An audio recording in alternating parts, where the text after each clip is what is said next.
it's the proudest day and the proudest time and the seat of a rally car, because that day and that hour and those minutes, I got the bit between my teeth. You know, I really stood up and was counted and said, this is not getting away. I remember when we pulled on our helmets and Donald says to me, what are we doing? I said, we're going for gold, Barrett. That's all was said. I can still picture that run. That was just the best run ever.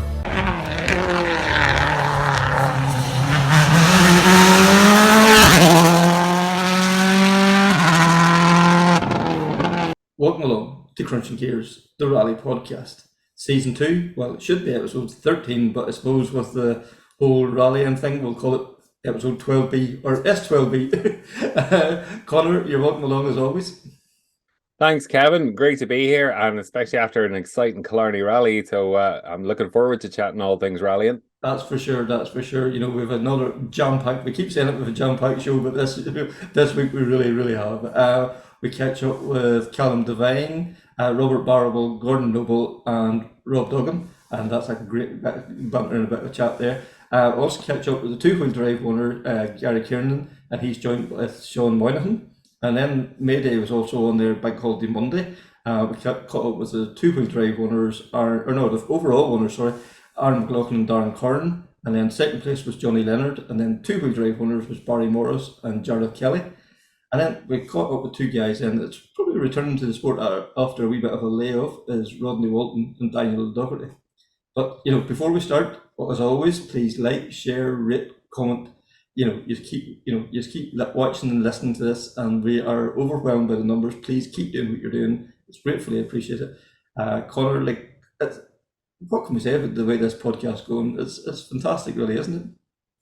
Look, Kevin, just every week we get blown away with the amount of downloads and shares and likes, etc. And every week it surpasses what our expectations are. You know, you and I talk about the show and plan it on a Monday morning, and you know, by the time we get to the weekend, it's like, oh my God, can't believe that it's so popular, and you know, just blown away. Yeah, people want to listen to us waffle. I don't know. No, it's not us. No, we Kevin, know that. No, they don't listen to us. It's the guests. They're here. Exactly. No, stop me. But no, what can we say? Killarney, my God. We keep saying this, you know, the Tarmac Championship is at a level that we can't, you know, it's getting harder and harder to find the words. It keeps surpassing everything we expect. Killarney delivered it all and more. It did. It's an absolute cracking championship this year. It's so close, and really at this stage, it's unpredictable. Like, we're halfway through or just over the halfway point, and Killarney give us everything. Give us the drama, give us excitement, give us the mixed conditions. My favorite bit from Killarney has to be Killian's stage-in interview with Rob Duggan. At the end of stage one, that's going to go down folklore there, it really is. Absolutely. You know? Just the look of surprise, shock, disbelief on Rob's face when he's told he's, 10 seconds quicker than anybody else. It was brilliant. It really was. You know, that is going to be another one of those Frank Maher, ones, what would you do if you had a works car? That's going to be there forever and a day. And this championship is delivering at the moment is key moments, and that is, that's what we're going to look, we're going to remember them things in 10 years, 20 years time. And that speaks volumes of where we're at the moment. Yeah, I know it is. And again, when you look at the stage times, trading tenths of seconds, just incredible what's going on out there. And, every one of the main protagonists, they're all quick, they're all fast, they're all out there, they're all on it from the get-go. Yeah. That's what there's no more, listen, we'll build up the pace over Saturday and we'll give it, big guns on Sunday morning. Yeah. It's literally from stage one, they have to be on it or they're out of it. Yeah, and there's no even backing off for the last couple of stages on the Sunday either, because, as Gordon Noble says at some point when we were chatting, it's from the first corner to the last corner. It's everything's there, everyone's on the line right from the start to the finish, and like that, a few guys have mentioned Craig Breen brought, he showed the world how good Irish rallying was, and I think what better tribute than the way these guys are performing on the stage as they are showing Irish rallying in the best possible way. I know, in It's funny, at the time people sort of said, "Oh, Craig's taking a step back by doing the Tarmac Championship and stuff." Far from it. He was honing his skills, and it was keeping him, absolutely what do you call it, on it, and I'm lost for the words here, but basically, it was honing his skills to go back to the WRC again. Yeah, because it was going back to the WRC with it had the fight back, it had the scrapping skills there that every tenth of a second, every fraction of a second, it all counted, but and that is what it's all about, and that's why we love this sport. Absolutely. Listen, it's just delivering bucket loads of excitement and, edge of the seat stuff at home and internationally. Mhm. Like our little Paddy Power, as you call it, Mhm. a squad are like doing us proud, at here and beyond. That's for sure. That's for sure. And like Killarney, like right from the get go, Moll's Gap, Rob blew us away once again. And like to step into a polo for the first time. Yes, he drove a Fiesta back in 2018 in Donegal.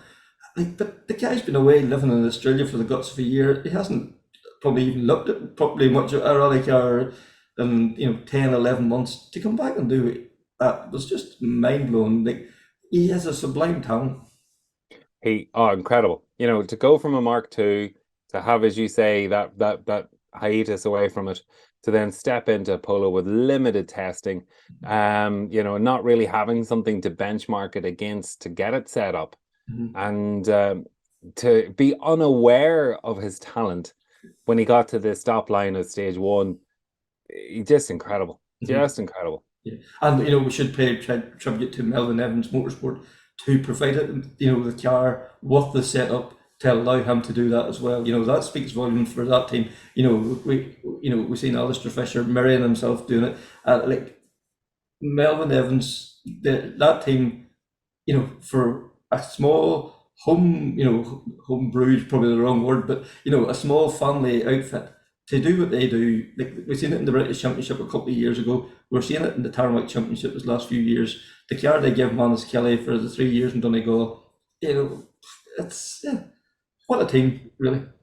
Yeah, I listen, fantastically turned out cars, attention to detail, well set up, well maintained. Mhm. It's very rare you hear of a mechanical failure or a breakdown on the cars that come from Melvin Evans. Mhm. They're fantastic car prep people. That's for sure. That is for sure. But like the twists and turns Clarny took, and like for once, Josh Moffat. Now, in fairness to Josh, like he never really seems to click with in Clarny. But to see him dropping, and like a few years ago, dropping 10, 12 seconds a stage, you wouldn't have even have thought anything of it. But like, he still finished third. He picked up good points for the championship. It still leaves him in a very strong place. But like, it's starting to go as the car getting old. And like, that's after one event. That's it's scary, how the championship keeps developing. That, a guy has one bad event and, people can really start to write them off. I think write Josh Moffat off at your peril. Oh, I completely write him off at your pearl. Like at the end of the day, he's still leading that championship, Mhm. and going to Donegal where he's strong, and Cork and Ulster ahead. Mhm. Again, all good events for him. He's won them in the past. So there's no way you could rule Josh out at No, all. no, definitely not, definitely not. And like he's a wily fox too. He knew if he was there to finish, he would still pick up good points, and that's exactly what happened. So and like Robert Barrable, like we all were amazed, and we put it down. Oh, maybe it was the wet weather, maybe that helped his performance in West Cork, and then to see him do the same again in Killarney, or maybe the damp conditions. When it was dry on Sunday, he still had the pace, like, and that has to bode well. And Rob is such a lovely man. He seems so relaxed. He just seems to love his rallying, and his stage in interviews. Even his demeanour around service and one thing and another. He's just loving life at the minute. He is, and look, as we can see, settling very well into that C3. It's coming to him, and two very strong results there. Mhm. West Cork and Killarney. Again, another man to.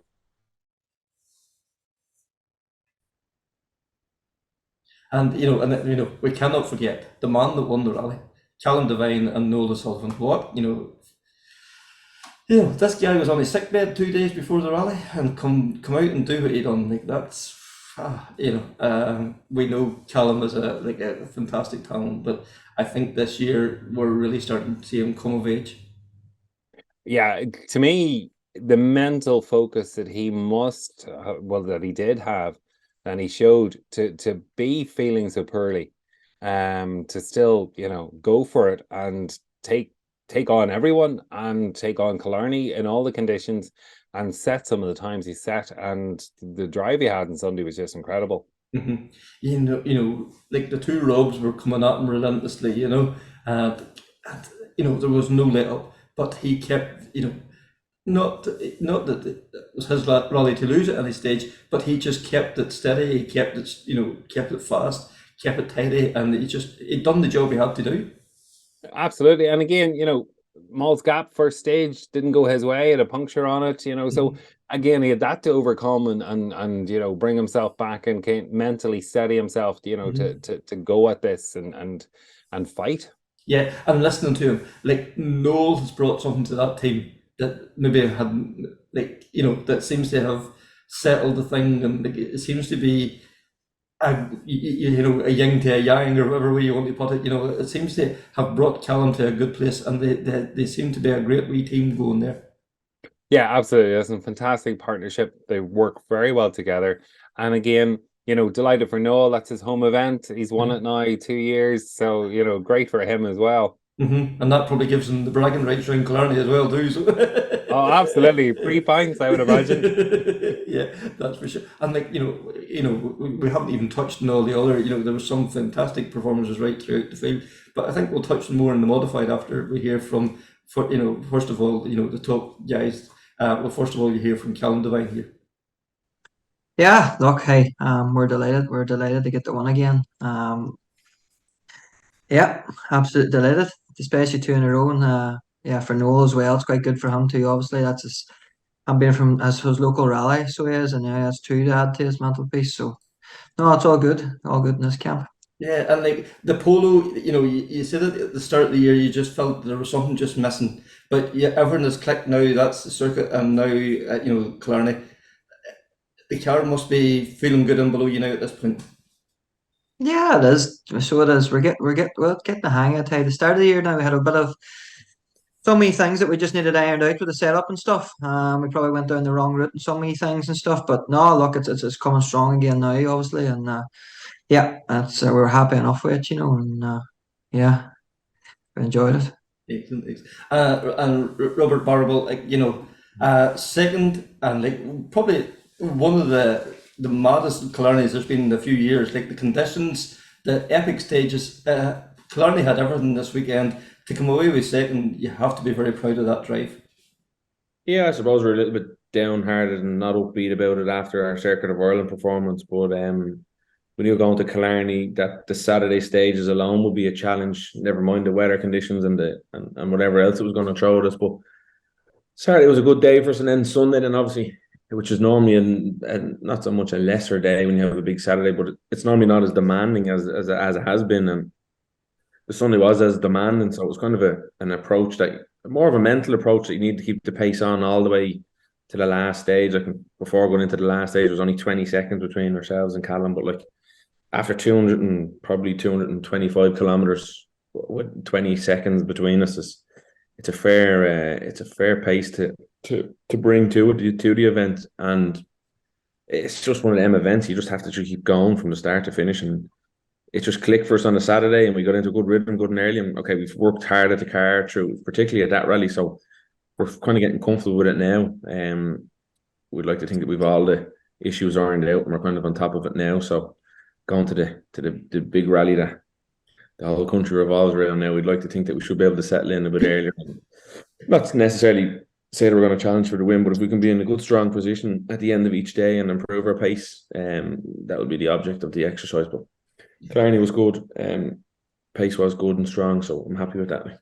Yeah, and Gordon, like from your point of view, Killarney is probably one of those events that probably the co-driver is busier than a lot of other events. We think of the likes of Cod's Head, Ardgroom, they are, relentless for corners and crests and one thing and another, making your job vital. It does, Kevin. Yeah, but it also makes you feel sort of useful, I suppose, as well, because you're in there, you're doing something that the drivers relying on you, and those are the sort of stages that you're not going to learn them. You have to rely on the sort of notes, and the notes have to be accurate as well. Not only in making, but this kind of whenever you're there and on the day as well. So yes, it's tough. It's not. I wouldn't call it tough. It's just relentless, but it's certainly rewarding as well. Whenever you do get it right, And like Rob, Duggan, what can we say? The Saturday morning up the gap. We all know you have this secret of the gap that used to be talked about. But like your first time in the polo up the hill, you could see the expression in your face, yourself and Jared at the end of the stage. I think even you were shocked how quick you were. Yeah, to be honest, we crossed the finish line, and the first thing I said was we got rolled up there. We're definitely way back there, like. And we know the times that we've done up there in the Mark II, okay, there's chicanes and bits and pieces added in, and conditions can be different or whatever. So you just judge it some way off that. And I was like, yeah, we're after being beat big time here, like, and that was just being genuine. And we genuinely had not a great run, we thought. And when Killian told us the time, it was a huge shock to us, and a good shock. It kind of woke us up a bit, but it was definitely a big shock to the two of us. And like you talked about you felt it wasn't good, but like that must give you great confidence when you weren't happy with your performance to still have set that time. Does it nearly make it nearly more difficult going into the next stage? Then does that set your expectations up a level? Well, we just said going into the next one, look, we can't make it a fluke that we were quickest on the first one. We'll try and give it some go anyway, just not going too wild.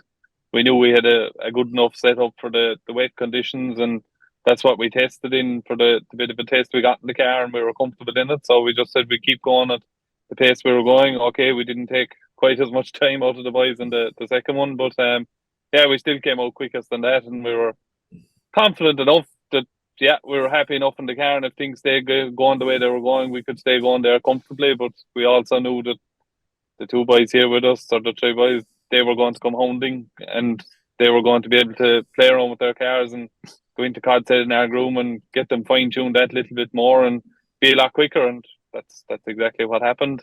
We knew we'd struggle that little bit with setups, but we kind of knew that before we ever started the weekend, and we were still just going to go as hard as we could for as long as we could.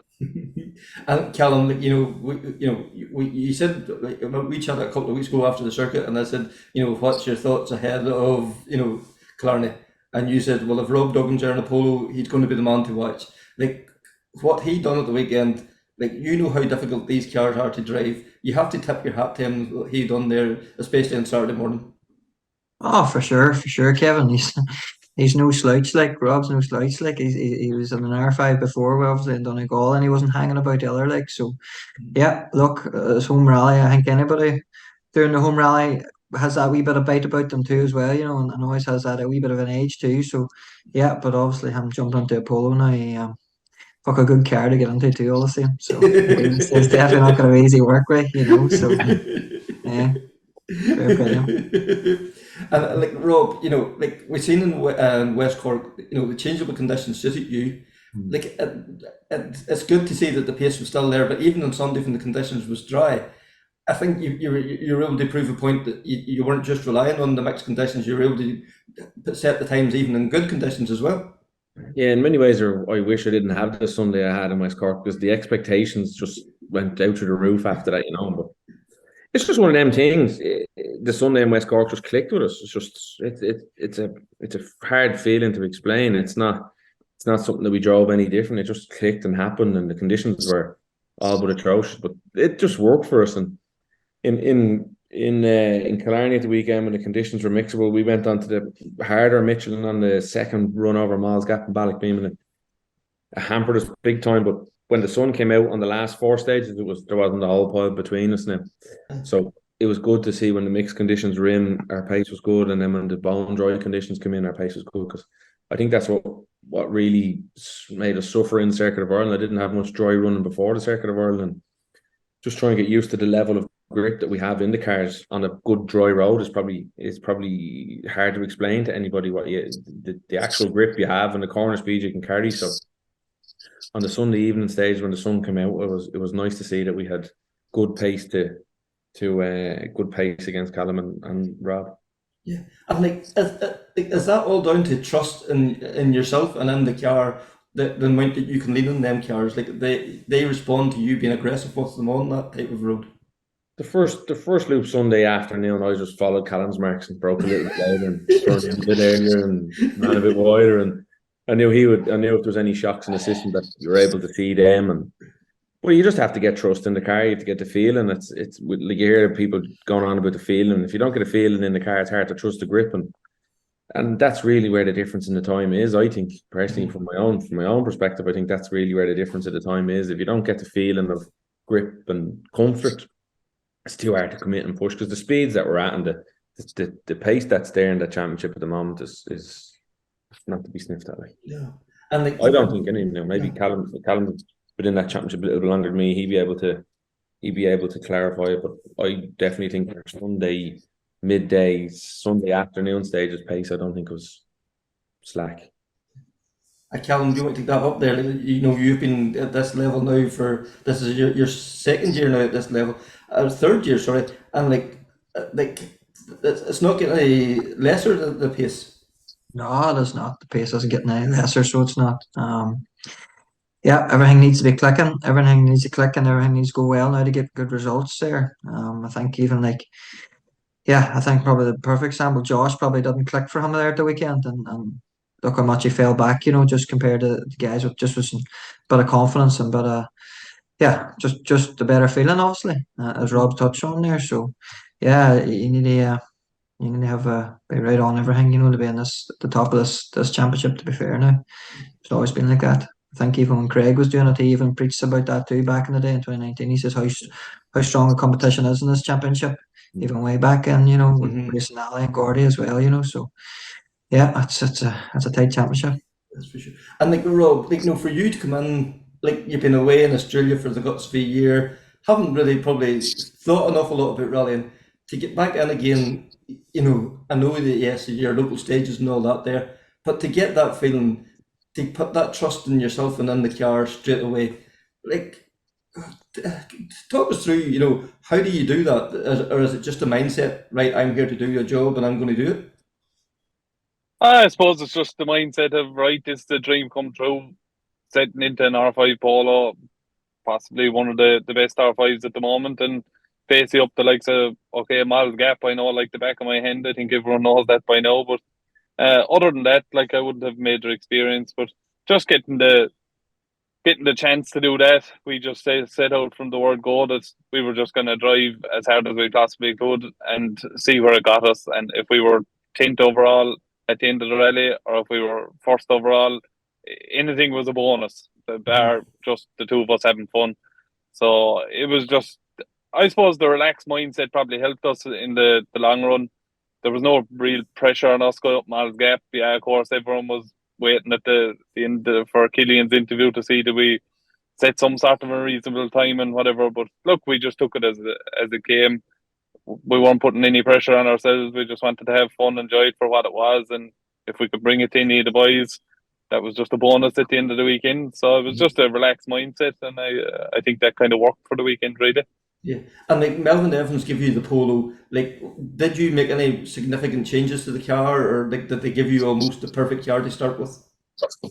Well, we went down for the test, and for the bit of testing we did, I didn't change one click or didn't change the car one bit. As I was saying to them, that anything that I got was going to be a million times better than the Mark II anyway, because I tested the Mark II in the same road probably 4 or 5 years ago now, I'd say, with Ryan Loughran, and it was 10 times better than the Escort going down there. So I couldn't tell really, was it a good or a bad setup, but look, it must have been a very good setup with the two stage times we set at the first two stages. So I was happy from the word go. It wasn't doing anything that it shouldn't have. We got confident in it straight away. It was the first time I was in a rally car in a year, and we were up to okay speed fairly quick. So I was happy with the test, and just gave me the confidence then going into Model Gap to try and do something. And to be fair, any setup bits and pieces I threw at them the weekend, as best as I could explain it, they helped me out, and we changed a good bit Sunday morning. And I think on the second loop Sunday it really clicked in, and it was kind of the first time in the whole weekend that we really got to one with the car, and we just drove it as hard as we possibly could. And I don't think I could go much quicker anyway. I don't know, maybe my head would get around the speed of it a bit more and you might go quicker, but no, they were fantastic, and the car was very good, and anything we threw at them, they tried helping us as best as they could, and look, the time showed it to be able to jump in and go that quick. I suppose in our first weekend in the car, it just shows that it was a very good car, and like Callum was saying, the setups are so important, and they're playing with setups all the time. It must have been close enough, maybe not for every stage, but yeah, it was close enough for the majority of the stages for the weekend. And Gordon, like from your point of view, like you see these developments in these cars, like you have sat in a few R5s over the years, like what they've brought to this championship over the last number of years, the level of commitment, professionalism, it keeps getting better and better and better. It's like Irish rallying is in such a good place. I know we're saying this nearly every podcast, but it's a pleasure to be involved in it at the moment. It really is, Kevin. I mean, whenever this R5 scenario was sort of muted, people were kind of doubtful of it in Ireland, and all those world cars that we had for years and years, that this was going to be the sort of death knell, but I think it's proved completely the opposite. We've now got cars that are very, very equal. They are affordable nearly, I would say that is not the way to put it, but a lot more people are actually able to get one out, get it to work. And the fact that we've had various different makes here as well over the years has helped to move that on. But every year there's another development. We went from Fiestas to Hyundais to Citroens and Polos and whatever else, and all of these cars, every time there's a new one comes out, there's another variation, another bit of development. Should it be suspension, engine, brakes, whatever it might be, and everyone gets better and better. But back to what we were saying about the standard of this championship and the standard of the drivers and cars and things like that. As the guys alluded to, whenever Craig came to the championship in kind of 19, he was very much of the opinion that the championship was as sort of sharp as you would get anywhere. And I think it's proven by the fact that if any driver has any sort of a small glitch, should it be some sort of tire choice issue, should it be a small setup issue or something like that, you suddenly get dropped back. There's evenly time just sort of falls away, and you have to have everything right. The first corner, the last corner, the tire has to be right. Everything has to be right just to make it work and get there. And you can't have any loose ends. Everything has to be perfect to actually get there in the end. But for me, it's great to be still here and get straight to be a part of it and getting the buzz. For sure. And Callum, Gordon talked about everything having to be perfect.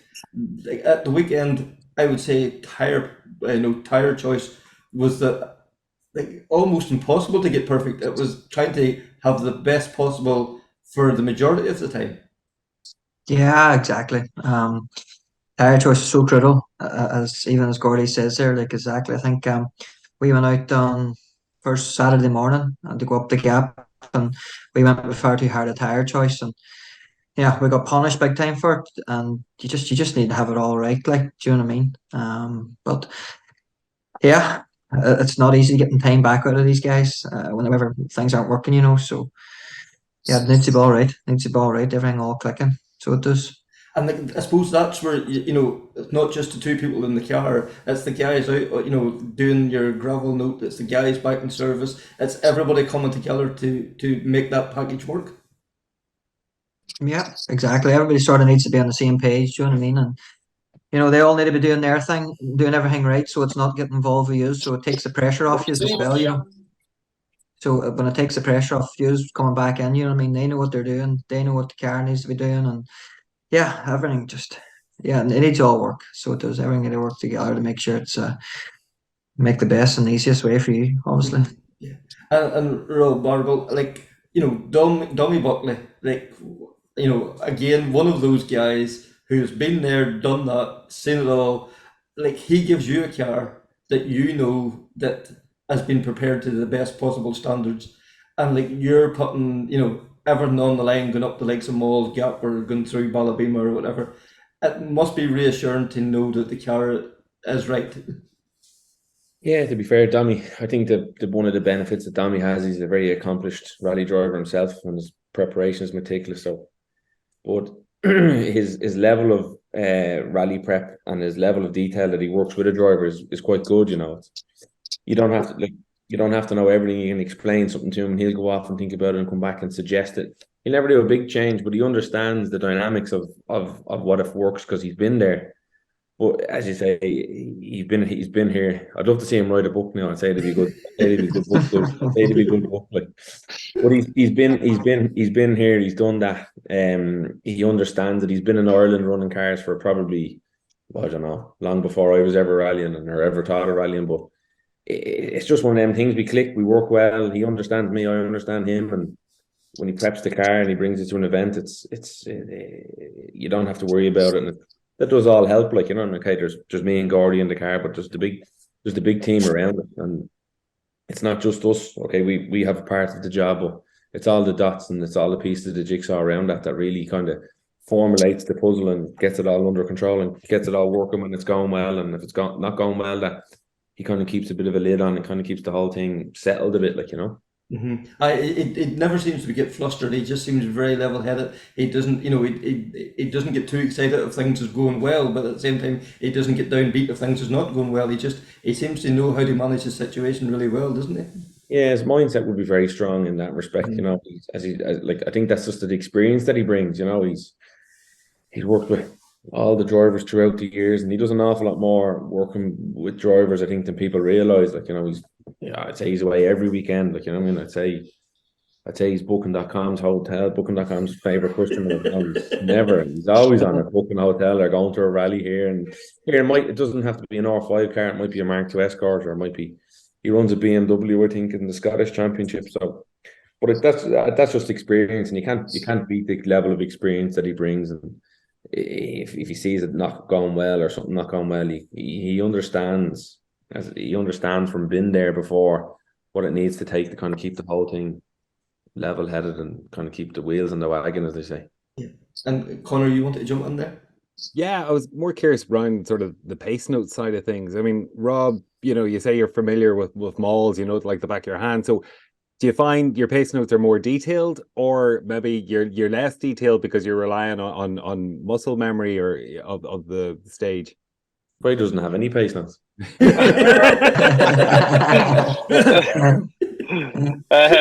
To be fair, look, they're still detailed enough. They're still detailed enough to a certain extent, but I think nearly everyone knows at this stage now that I probably could drive it without them. But at the end of the day, it's still good to have Joe there he's still calling the notes, he's still giving him, and if I'm doubting anything, it's there at the right time, and he knows when to push me on, and he knows when to push me back or pull me back, and that's a big thing too. It's not just calling the pace notes or whatever. So it was a big thing. It happened a good couple of times that we go through the top of the gap and we go down the other side and we start relaxing and saying, yeah, the work is done now. We kind of tip away down here. And it was something we talked about before going into the second run Sunday, that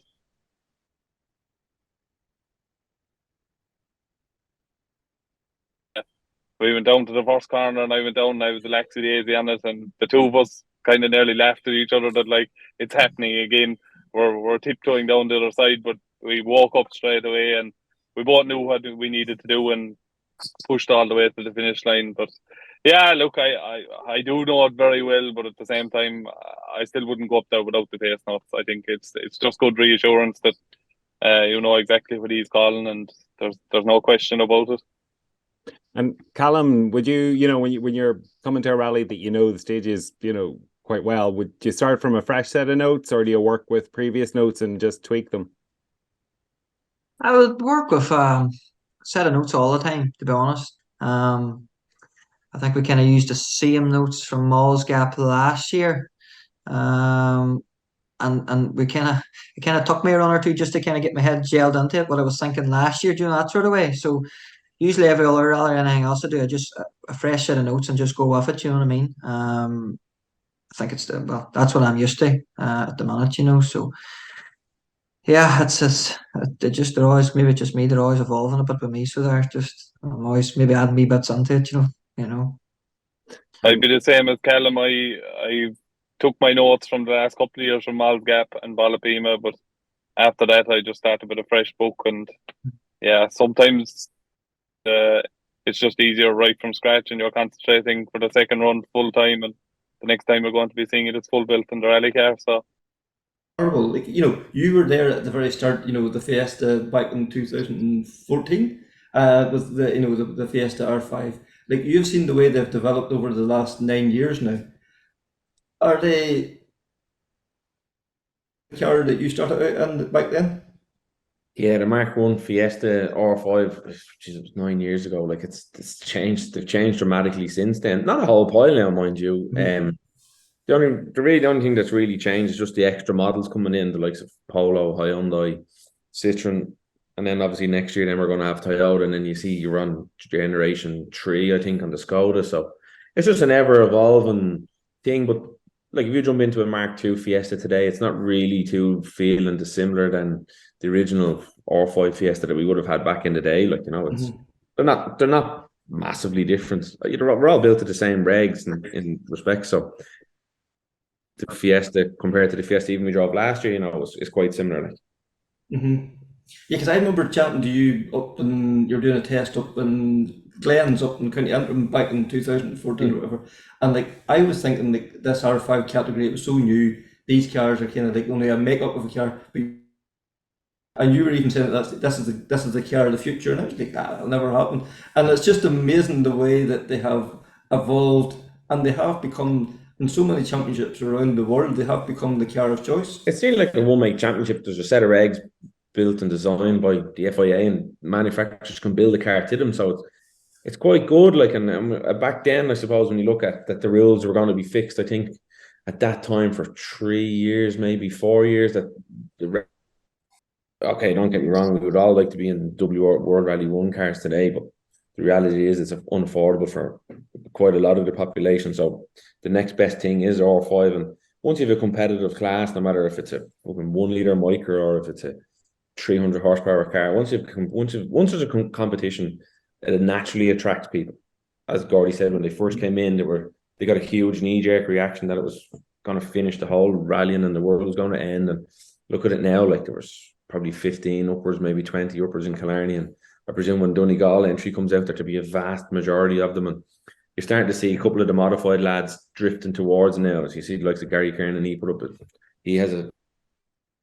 you'll naturally see once they get onto that first step of R5, then they're able to move along the ladder. But I think it's the hardest one is to get onto the first step of the ladder. Like, but once they get onto that, then they'll be able to move along with the evolving and the development of them and stuff like that. So, but I think that's the attraction to me. That's the attraction. Polo or a Citroen or a Fiesta or soon to be a Toyota and new Skoda and stuff. We could all you could have 5 or 6 different makes and models with different drivers in them, and you probably find at the end of a rally there'll still be 2 or 3 lads in different rally cars fighting for their overall win, and that's what I think that's what really is attractive category. Yeah, for sure. And like Rob Duggan, like you've experienced the ultimate, the 2.5 Mark II, and like to go into the polo there at the weekend, Rob talked about getting that feeling, like that feeling in the polo must be something else. The corner speed, the braking, like does it even come from the Escort? Does that blow your mind? What? Like they're very good car, and the suspension and the technology that's going into them is crazy in their own sense. But it's only when you sit into the likes of the Polo there, and we just went up the road and the steering was crazy sharp, and you just go over a bump, and the harder you go over the bump, the better the car handles, and it's just trying to figure that out in your head. It's just such a different kettle of fish. That was the biggest thing for me, just getting it around. Getting it around my head that everyone says, oh yeah, Mal's Gap, you'll fly up there.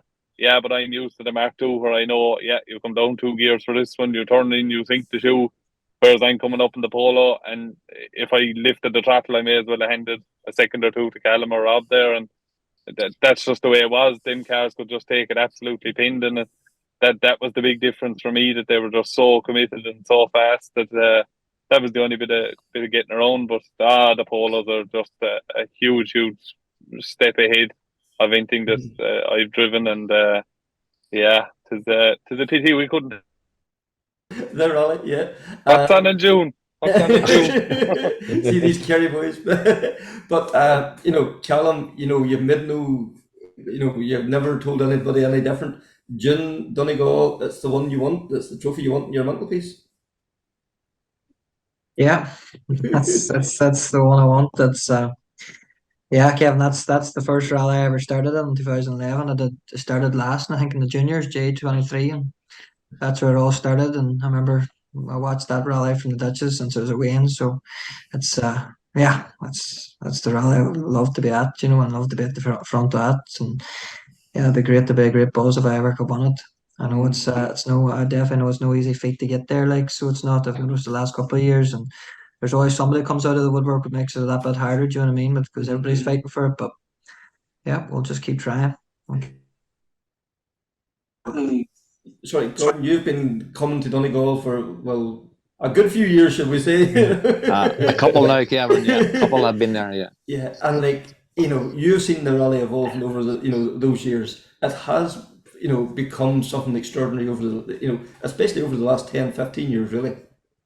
It has, Kevin. The rally has evolved a lot from the initial days when it was more adventure, I would call it, rather than anything else. Now everything's very planned, very meticulous, everything like that. But the overall event, rather than just the rally, how many people come, how many people get involved in it, is just immense. And as Callum says, that people know it everywhere now. It's the biggest rally we have here. So,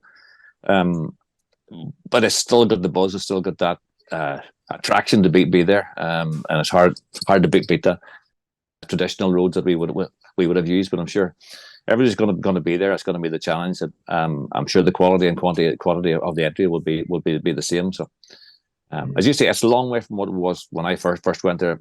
Before these guys maybe were born. I don't know about that, but fantastic rally, and the buzz you get, and if you get there, is great to also. Looking forward to that.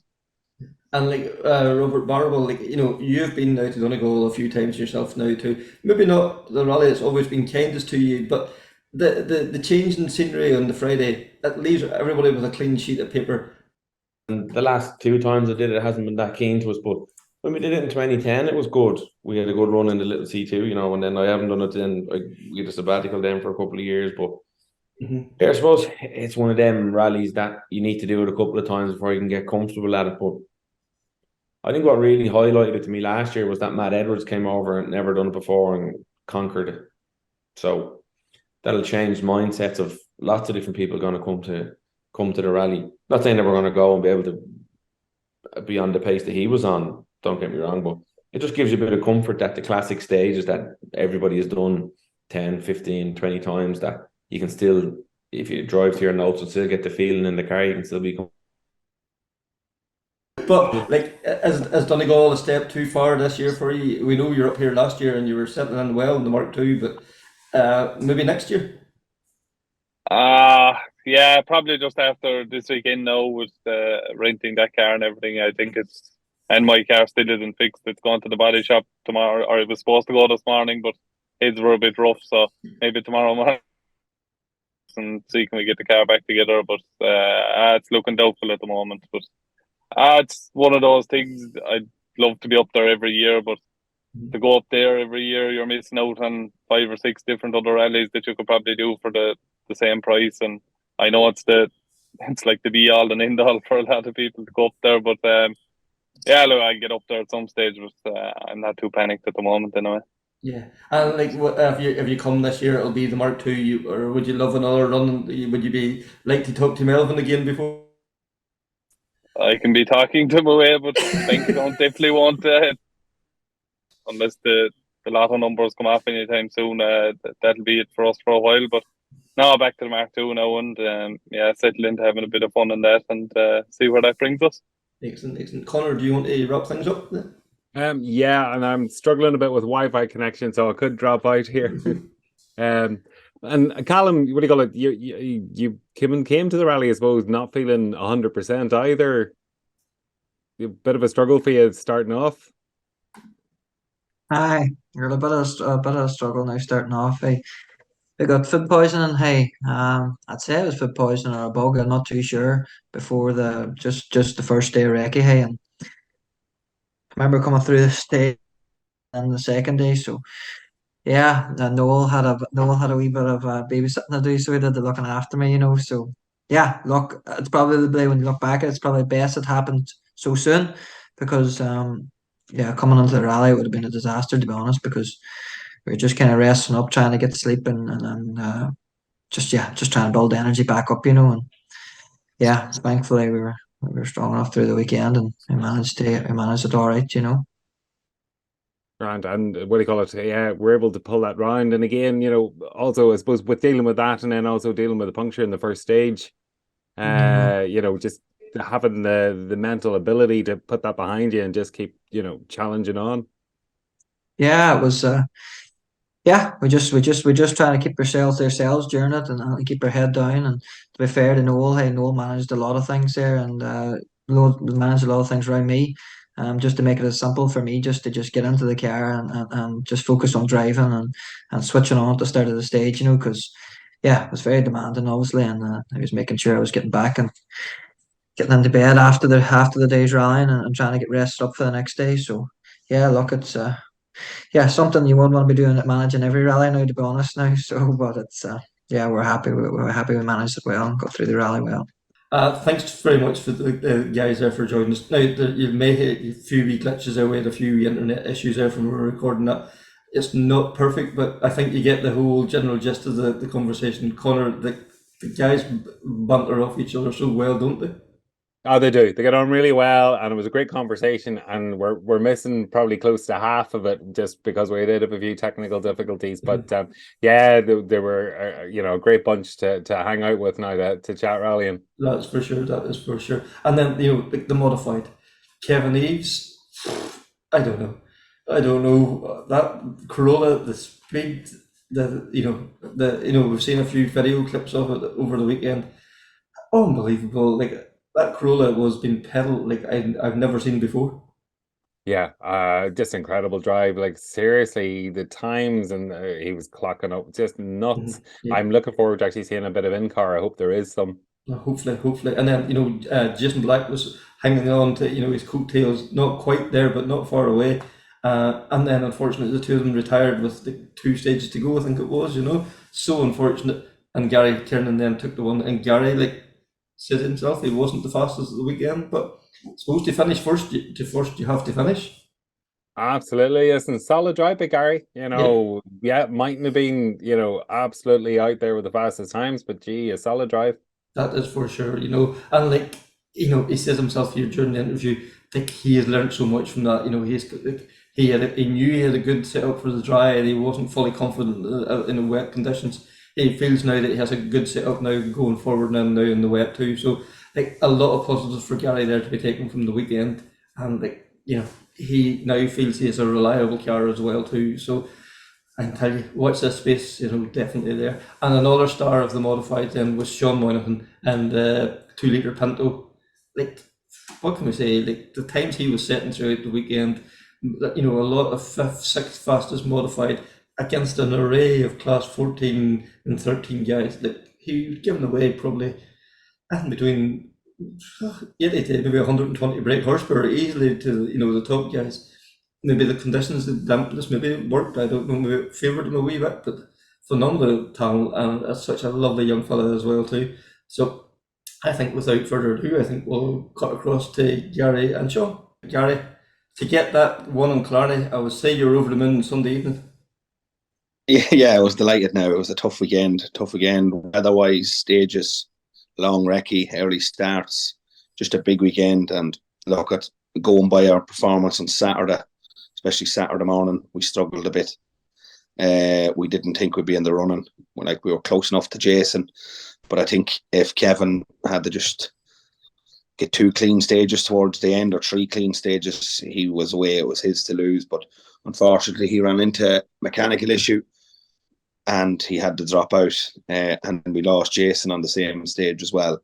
But a savage weekend, probably some of the best stages in the country, challenging for both ends, driver, navigator and mechanics, to keep a car going through them tough stages. Yeah, yes, it takes a lot of effort and time, to do the recce for those stages because they are so far removed and one thing and another. But I would say whenever you're driving them at speed, there's nothing like it. no, definitely the Cod's Head and Ardgroom, the work that has to go into them, and there's no such thing. Well, Cod's Head, there's a few bits of straights in it, but like Ardgroom, it's corner, crest, jump into corner into another one. It's just mad to get somebody. Like, I think we had 21 pages of notes. And Like, Sean, from your point of view, like as near home nearly as you could wish for. Like your father was one of the men, in the late 80s and one thing and another, who set those stages alight. For you to come away with the result you did at the weekend, you have to be delighted with that as well. Yeah, so we were delighted. We've done one rally since Killarney last year, so we did a sort of carry myself and Padraig did. So we kind of used that as I suppose a shakedown for the two of us. But to go to Killarney there and like Saturday morning was treacherous. Joe, never seen Mosgap as slippy, and didn't go into the Healy Pass and the same thing, and see Barry and Colin stopped quite close to each other as well was yeah, it'll take you a few seconds to probably realize what's after happening to them, and but we got to the end of the stage fairly okay, and to go into Cod's Head then was just class stage, and we ended up setting a good stage time in it as well. But as Gary said, like the work that goes into them stages is phenomenal. Like it's Cod's Head and Ardgroom, they're probably the trickiest stages that are in the country, and more for a navigator than a driver. But like Padraig was just constantly flowing the notes out in Ardgroom, and fair play to him, it was his first time doing them stages and didn't miss a beat. So it was fantastic, yeah. And like the conditions weren't even great either. You had kind of like mixed conditions as well, and then the fog as well. Yeah, for sure. Like even Cod's Head, I suppose, was some bit dry, and then you go into the Healy Pass, and it was complete wet. So, one side of the peninsula was bone dry, and the opposite side and the Healy Pass was all wet. And I think there was a lot of oil in the stage as well towards the end of the stage, down the hairpins and that, because it was a little slippy altogether. But yeah, it was nice when we didn't get the first run on Ardgroom. We were stopped on the line. So it was nice to get the second run in the Ardgroom there, and it was bone dry all the way through, and then get into Kilmaclogue. But yeah. And Gary, and for you as well too, like those stages, like we've said how good they are and they're the best in the country, but those conditions, it must have been a lottery picking tires when you were leaving service. yeah, well, most of the first Saturday morning we went on too hard of a tire, and then for the remainder of the day, Saturday was probably too soft. And the same with Sunday morning. I was probably on the right tyre for the gap, but then too soft for Ballochbeema. And the next loop, then I went up a compound, but it was still too soft. And then Saturday evening, we had it just the perfect tyre choice. It was dry, it was no water. And then we got sort of up and going. We had two good stage times on Sunday evening, sorry. Everton seemed to work. I've very, very good setup for my car on the dry, which I'm fairly confident with. The wet, I probably need another bit of tweaking, another bit of work, trying to just get the best out of it. Maybe it's me that's on, but look, we'll get there. It's still all a build up. Finishing with yourself. Yeah, and like I listening to Kelly and Landy, the stage ends, like I don't think there was a right tire on Saturday, especially. Everybody was saying, oh, they had wets on and they were wrong, and the other ones had softs on. That like whatever you had on, they were going to sit in certain places but be wrong in other spots. Like that must be a nightmare for you, you as a driver, to try and pick something that will give you the best advantage. Yeah, well, you try and pick something, and then you go with it. So if you're right, you're right. If you're wrong, you're wrong. You just have to deal with it. Some of the other times I was losing time to Jason and Kevin, so we decided we'd go with something different. Try to go, if it was up a harder compound or down to a softer one, we needed to try and make a step somewhere, which I tried in Mall's Gap, and Mall's Gap went all right. We lost time to Jason, I think, but not to Kevin. But then went into Ballochbeema, pulled time out of Jason then, but got hammered Kevin. So I know you couldn't really win. You couldn't really win. And enjoyable, I don't know, like some of the more technical stages suits us, but Kevin seems to just take off on them faster stages with bumps and jumps and medium corners. he's going to be very hard handling that crawler. And like you talked about there at the weekend, he seemed to be trying out the left foot braking. Is that something you do yourself, or is that like something you'll have to look into yourself? No, we'd always be left foot braking, unfortunately, burning brake pads, but I'd rather the brake pedal if we didn't have to. Kevin was just saying that it was just when you're landing off some of the bumps and stuff, it's catching grip on the front and then nearly trying to pull the steering wheel out of your hand. So, right, yes. Very, very challenging stages, very challenging and very enjoyable. And Sean, whenever the conditions are so changeable like that, there is you haven't the same power as these guys, like 350 or whatever brake they have, in the the 2.5s. It's almost like some ways nearly better to have less power.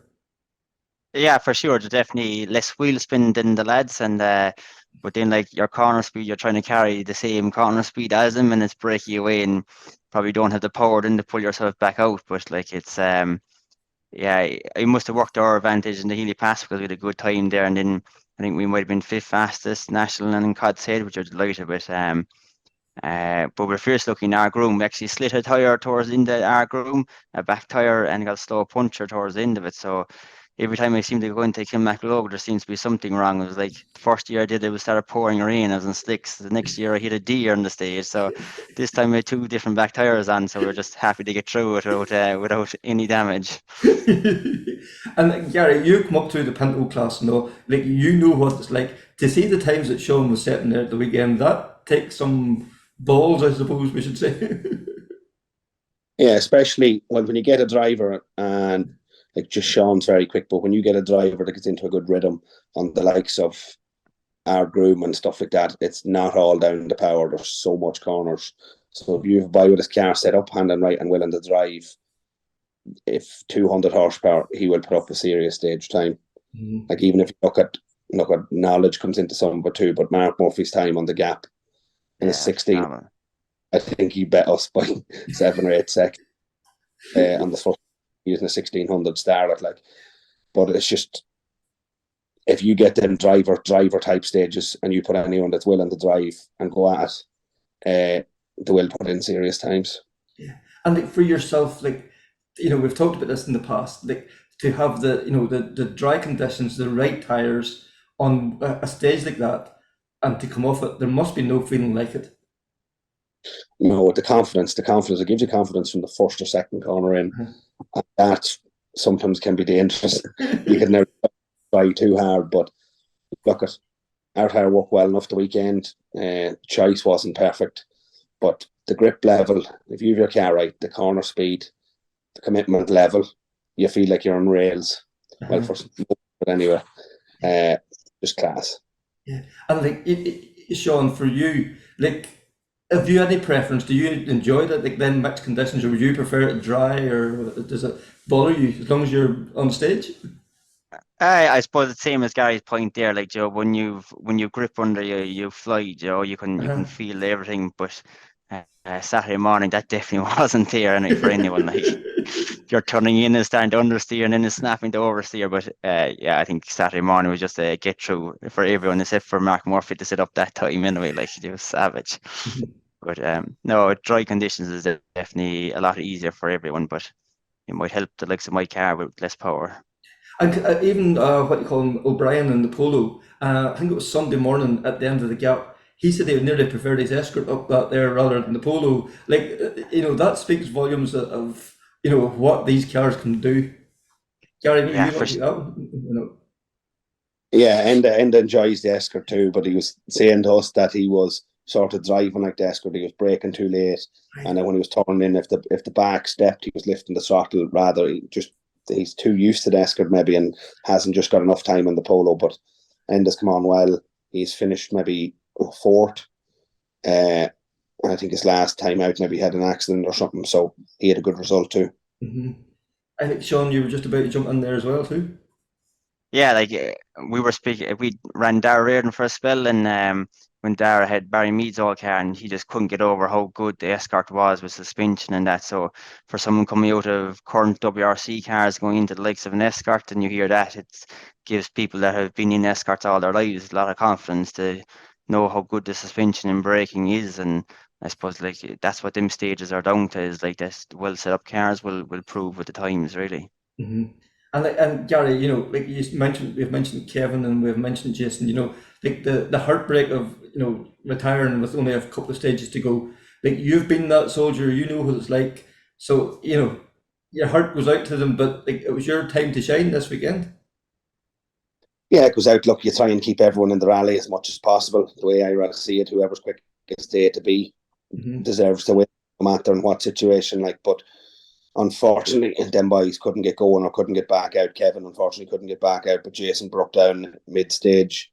Look, I'll take the win, but I'd rather be a deserving winner. That sort of way, right? We've probably went to some rallies and deserved to win ourselves and had that misfortune, but look, I'll take it. The next day I go out, when I get my win, I'll properly deserve to be on top from the. Yeah, I think this is we've all as the saying goes, that's rally, and everybody has had their fair share of good days, but there's more bad days than good days. Is the unfortunate side of things, isn't it? Yeah. The likes of even Chris Armstrong there, his pace is at the top there too. He'd be strong contender and cab. He was within 10 seconds of us, and even going to the gap, I think he had even a better tyre choice from us. That was Saturday evening's run of the gap, maybe.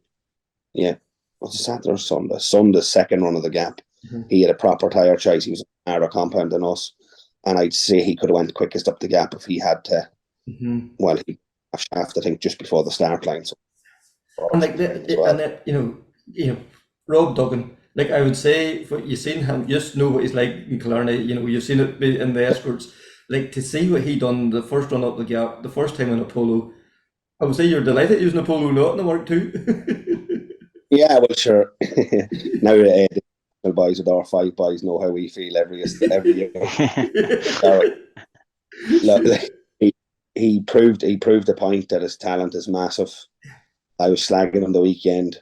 He's getting fairly big on the belly now, like himself, and he can still put in them times. Look for me, he had a sensational rally.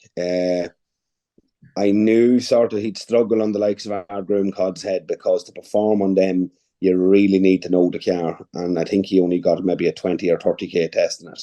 The other stuff with smoother stages with maybe short corners or only a small sequence of corners. On them other ones, it was non-stop. And I'd say if he got more time on the car, well, closer, if he goes much closer, he would have won. Like, but look, the pace there on them top boys is sick too. Yeah, for sure. And like Sean, like what can we say about him? Rob Duggan, that hasn't been said before. Phenomenal talent, really, isn't it? And Jer as well. We can't forget Jer as well. That's the main for part. sure.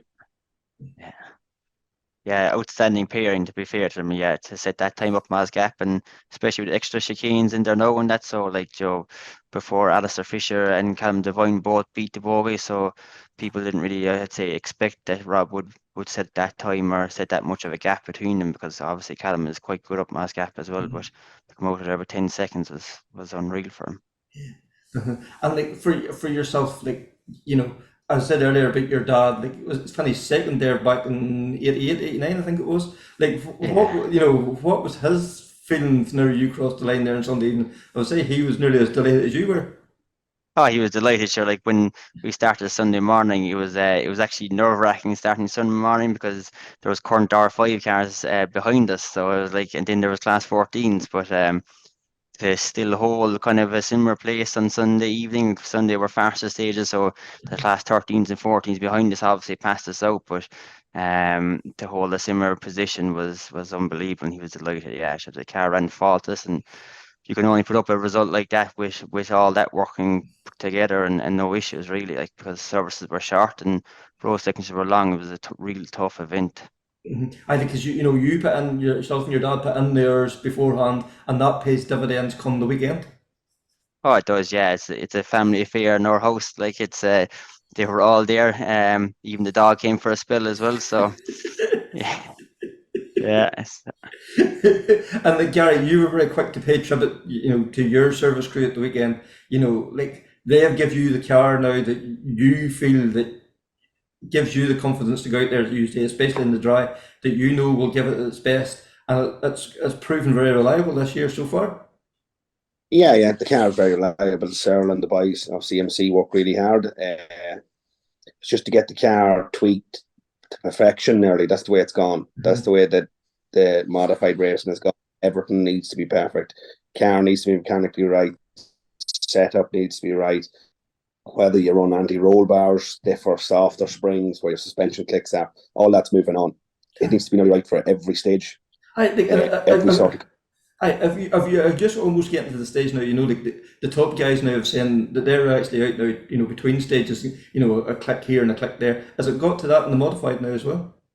Yeah, well, you'll be tweaking and trying to go from. So if we got a good base dry setting in the likes of Midlands, you work from there. You work to maybe stiffer or soft in the car, or then bumps for on your high speed and your rebound. You're constantly tweaking. I wouldn't do that much and probably should be doing more, but I'd be getting and discussing it then with Sarah that runs the car and see what we can do. We need to try and do something to try and improve or explain where the car's actually going wrong or where I think I'm losing time, and you work from there and change. So we had like anti-roller on and off over the weekend, stiffening up the car, just trying to tweak and try and get it perfect. Like. And Gary, do you feel then that you come away from the weekend with a better setup in the car than you started the weekend with? Definitely, yeah. We have came to some conclusions that we're better, maybe with the car a wee bit stiffer on some of the damp conditions on faster roads, and we've done a bit of tweaking, getting it better for the wet anyway. Tire choice, yeah, you can see what the limitation of is on each compound. So if they just damp and dry, whether they run a super soft or a wet or what you can actually get away with. Every day is a school day, as far as I'm aware. Yeah. You cannot stop trying to improve because everyone else is working harder probably than you to try and get the thing right. And like Sean, you're hearing that there too, like, and yourself and your dad just set up the car. Like there's nobody in the country knows how to set up a Mark II better than John Moynihan. But like, is it continuously evolving? Is there something that you're always searching for this perfection? That is for sure. And like, my car is probably no different to Gary's. It's probably a class 14 Escort with a Pinto engine inside it, and even between stages there, we were texting and ringing and we're adjusting shock settings. So it was, as Gary says, like, to be putting them times, you have to be tweaking stuff. And I think Craig Breen really proved that the last time he was down that neck of the woods. Like, he lowered the car, or he raised the car going to our groom and that. So it just shows the level that I suppose modified people are at, what they're doing to get the stage times out. It's not just the R5 people and the WRC people, but yeah, you're always searching to try and find something better or more traction or better handling. Yeah, for sure. Sure. And like, to mention Craig Breen, like, he was such a part of the Killarney story the last few years between 2019 but he has become a staple of the historics over the last few years. All just guys all paid a lovely tribute to him at the start. And Paul spoke so movingly about Craig. It's nice to remember him at the start, was it? Yeah, for sure it was. Yeah, and he's done, as you said, he's done the rally quite a lot of times, and he's really come into the historics and done that a good few times with different cars, and probably brought cars to Ireland that people wouldn't have seen that much. Like, Joe, bring the Metro back there. It's a long time since someone rallied the Metro in Ireland, so it's nice to see the likes of that coming back again. And Gary, sorry, you were about to say something there as well? Yeah, well, the following Breen brought even for the likes of Killarney Rally, or the following even they brought for all the WRC fans. Like, you don't really only watch it because they're really Irish competing. That's the way I'd be. So you'd watch even junior boys, you just look up every result. And for us, that's probably our biggest loss. You have no one to follow at the top. Look, I know his family be struggling. Hope they learn to deal with it at some stage. They don't never get over that. But look, he's a true loss for everyone in Irish motorsport. Like, that is for sure. That is for sure. And before we wrap up, I suppose, like, looking forward, then, Gary, what's the plan of attack? Calvin then and Donegal, or is that in between times? Oh, I might go maybe this Saturday to a Rally Sport Association event. Maybe bring the Fiesta out to throw it about, see what I think. And then we'll go to Cav. Back maybe I just made a decision today that I might go to Portlaoise just to get back. Busy. Yes. And Calvin, well, will she be blue or red in Calvin, do you think? Well, I'm going to have to ask Barney Mitchell that. Probably to be wrapped by Calvin, but we'll see when I decide it. Watch this space. And Sean, from your point of view, with Donegal being the thoughts this year, or where's your next outing thinking of? I think I'll have to pay for all the tyres I used the weekend first and assess the situation then. I think, the tyre companies definitely did well at the weekend with the weather changing constantly. But no plans. We did Donegal 19, and it's obviously an unbelievable event and just the atmosphere that's above there. But I think Killarney this year was nearly tougher than in Donegal. But yeah, no plans so far. But we'll work on something for sure. Yeah, but no doubt we'll see you up in the hills anyway, spectating if not competing. Yeah, Killian's sending on the IBAN number anyway, or Kevin's sending on the IBAN number to Killian for the new KGV, so we'll be in class 14 next. Well, Gary, if this month goes into a class 14 car, it'll be another name at the top of the list. It will be hard work. Yeah, huge thanks to Sean and Gary there. And interesting fact, if you look at that leaderboard, top forward was Gary Kiernan. And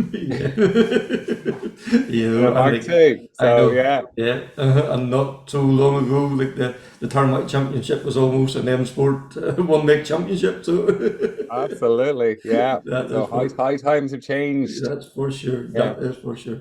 And Kevin, you were at the MayDay rally. How did that go? Yeah, great day out. You know, a wee bit damp early in the morning now, but turned into a cracker of a day. Real dry, soaring tires, I've no doubt about it. But, you know, great crack, good banter. It's a real kind of fun day out. You know, a lot of drivers have wives, girlfriends, sponsors in the co-driver's seat. And it's just, you know, a bit of a hoolie, you know. I just wandered about and chatted to a few guys. You know, great to hear, you know, and so many lovely comments again about the podcast. Thank you all again too. Thank you. But it's just one of those days that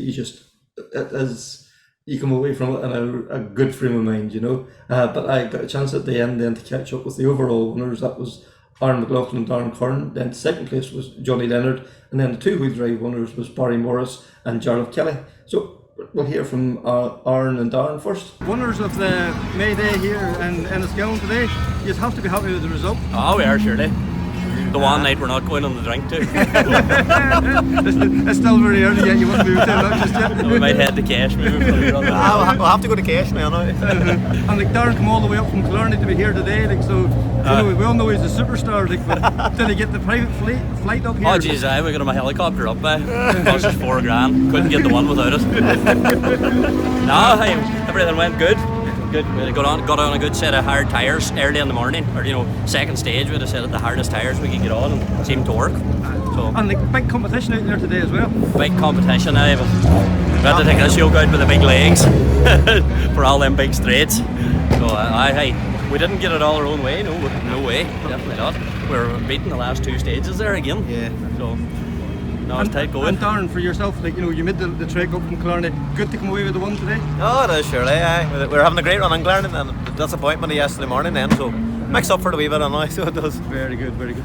And then, Aaron, yourself, when do you hope to be out again? Like, where is our next run? The Sperrins, Northern Ireland Championship. Yeah. Back to the blue car for that though. And then working towards June, Donegal and plans? Always.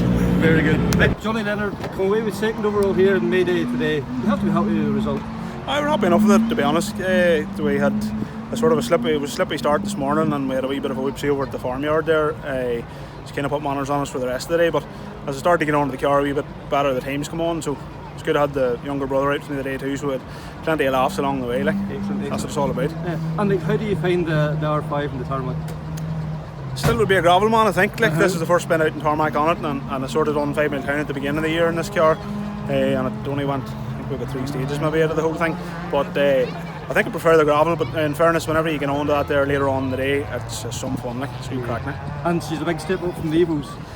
Wee bit more speed involved. With the brakes and stuff are serious. Like, if you could just get enough seat time to start to believe a wee bit more in the car, and that the time seems to come with the braking nearly all the time. And a lot more stable and a wee bit more powerful. So if we could get used to the style of driving, I think we'll be tipping on all right. Yeah, and like, as you say, like, it's confidence, seat time, all that will come with. That's the thing. I drove the Mark 1 car last year in a couple of gravel rallies, and I found it a bit more controllable, or a wee bit easier to drive. But then if you can adapt and adjust to this here, I think there'll be a lot of time there. So there would. So it's just having the belief and getting a wee bit of seat time, I think. So we'll maybe get a couple more rallies packed in now. Yeah. And any thoughts of where you'd like to go next? We'll definitely do the 2 local ones. We'll do the Lakeland and the Bushwhacker, but we might pack in an Irish Forest or 2 beforehand. So and then get the ball rolling. Then at that time, so you wouldn't worry me. Yeah. 2 wheel drive winners from MayDay Rally. I was saying you've been more than happy with that at the start of the day. Yeah, this morning was a bit greasy and damp. Could have went either way, but no, look, the car held together. Jarlath done a good job, and we're here. So yeah, happy out. And from your own point of view, like, you know, the man this year track, you know, it's a bit more than just your normal single venue track. There's a bit of drama in it. Aye, well, there's always furniture laying every road through this, between containers and bales and barriers, and navigating this man around it here, you know, go back the man to go around it and carry the speed where the speed can be carried, and got his braking right all day, and just we stall in the afternoon, and that clean run all day. And like, you know, there was tough competition there today, you know, the crew of the Mark 2s and all. The Darren, like, you know, worked perfectly for you all day. It did, look, the conditions definitely suited it. There was room for it, there's stretcher legs. Been here before as well, helped, but yeah, look, the competition, there's good battles with him in there all day, so happy to be at home on one piece. Aye, and like, you know, to come away with the one, you know, obviously helps the confidence and all. Where's the next thought of where you're heading to after this? Hopefully the Tour of Burns. Maybe Callum, so take one at a time. Yeah. And like, do you enjoy the roads, or is the tracks, or are you happy either? This past few years it's been more of this single venue, so it suits. I'm confident on it, or comfortable. But yeah, I'd like to spend a bit more time on the closed roads. And like the Tour of Burns, like, you know, it's only a few weeks away now. It's definitely going to be a real cracking rally. There's a fantastic entry in for it there already. Yeah, good entry, good 2-wheel drive list as well. Pretty local to us too, so no, really looking forward to it. Yeah, and like, you know, Enniskillen Motor Club always they on a good event, and they come in one of the, you know, the go-to events every year, an event you look forward to. Yeah, say it's close to home. The clubs put a lot of effort in. It's nice to support them. So no, fingers crossed we'll get an answer. Yeah. And what yourself in the Tour of Burns as well? Tour of Burns, hopefully back in with Seamus. Get him back out in the roads and get a bit more experience under our belt, and hopefully try the national later on, you know, if we get an entry. The way reserve list is going at the moment. But no, we want to get at the roads and give them a good go, so we do. And Barry, from your own point of view, would Donegal be on the agenda, or maybe a wee bit early in no, we'll put the entry in, so fingers crossed. Fingers crossed. You have to try. Yeah. Great to hear from them, lads. Also got a chance to catch up with probably 2 guys that have been away from the sport now for a few years, and you know, would have been real heroes in their day, you know, Rodney Wilton and Daniel Doherty. Rodney has recently announced that he's going to take over the sponsorship of the Donegal International Rally with his business, Wilton Recycling. You know, I think this is so positive for not just for the Donegal Rally, but rally as a whole. You know, this is another new blue chip company getting involved in rally. So I think, you know, without further ado, we'll hear from Rodney, and then that'll go on to Daniel. Yeah, it's great to get the opportunity to have our name associated with it. It's a rally where I'm very fond of, in both competing and spectating. So for us to get the opportunity to put our name forward as the main sponsor is a real goal. And like, you also hope to compete this year. You know, you were back today here in MayDay. Great to get back behind the wheel of a rally car again. Absolutely, great to get back, get that feeling again. And it's been 9 years, so it's a big wake-up call when you get in behind it again. But definitely looking to compete in Donegal. Yeah, and like, you know, putting your foot down there, going down that is the first straight here today, and the 2.5 kicks in. There must be no feeling like it. No feeling like it. Yeah, it's. You do forget what it is like, and you do forget what the brakes are like, and you know, it was a beautiful day here, so good. It was good warm up. And you know, what can we say? Like Calvin now in a couple of weeks, your home event as well too. It's always a great rally there as well. Absolutely. great to get competing in Cavan again.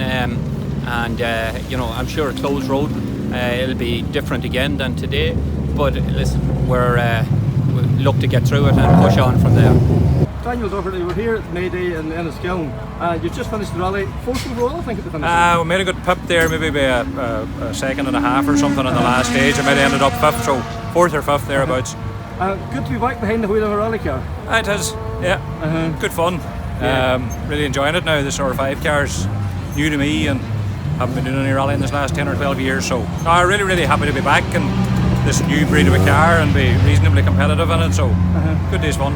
And how do you find them? Like, is it nearly back to the old P2000 days, or has technology just moved on so far? Technology has just moved on. Probably not altogether as quick as the cars that I was used to back then, but overall faster. Just better brakes, better suspension. The way everything has come on is unbelievable. Technology's marched on, and you wouldn't stay with one of these cars now with a P2000. And you still have a big smile on your face every time you pull on the belts? Aye, definitely so, yeah. And if Son's rallying now as well, so getting a good day's fun with them as well. Adam's here today and a Micra there, and going well as well. So really enjoying the family day out. Bit of crack. Isn't that what it's all about now? You know, like we all know Wilson's not going to come to sign you on Monday morning, or so that's so you can go out into the slide and enjoy your day. That's really it. Just good day's crack.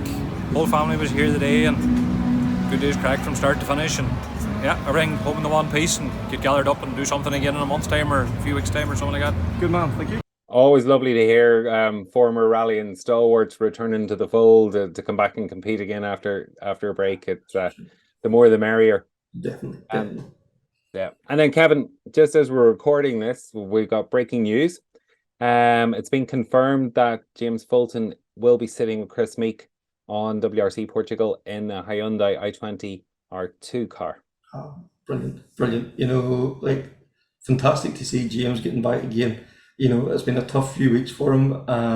We know that's what Craig would wanted. We know Craig's love of the sport, and I'm sure he'd have been full square behind this, and I'm sure James is the full blessing of the Breen family for this move as well. Yeah, no, I can only imagine that's the case, and hopefully it's leading on to other things with regard to that Portuguese championship as well with Chris. So fingers crossed. This is the start of a good pairing. Yeah, and I have to say, Chris Meek, the way he conducted himself last week in that round of the Portuguese championship. He put on a show for the spectators. He won the rally. He spoke so highly. He was already a god in my eyes, but he went up another notch again, I think, last weekend. Yeah, listen, I know he hasn't disappeared, but it was lovely to see him back. Yeah. Lovely to see him back in, full competition again. And, I'm delighted that he's doing a full championship and really interested to see how this goes for him. Yeah, because he's been out of competition for a few years now. To step back and be on the money so quick, yes, we know he's sublimely talented. It's scary the talent the guy has, but that was phenomenal. And a real hat tip there to Chris and all there. So I suppose that it was season 2, episode 12B, or sorry, S12B. Can you please like, share, rate, comment, all those different things, subscribe. So that's it. Until the next time, take care, speak soon, and bye.